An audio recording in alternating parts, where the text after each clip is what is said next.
to také.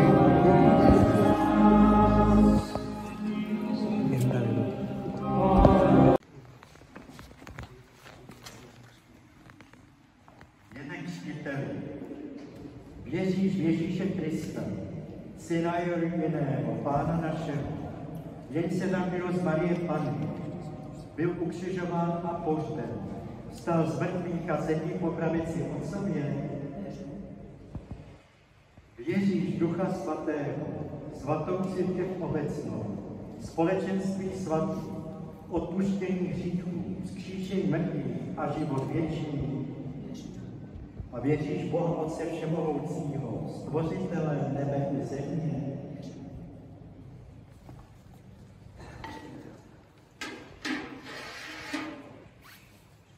Jene křtiteli, já tě křtím ve jménu Otce i Syna, i Ducha Svatého. Amen.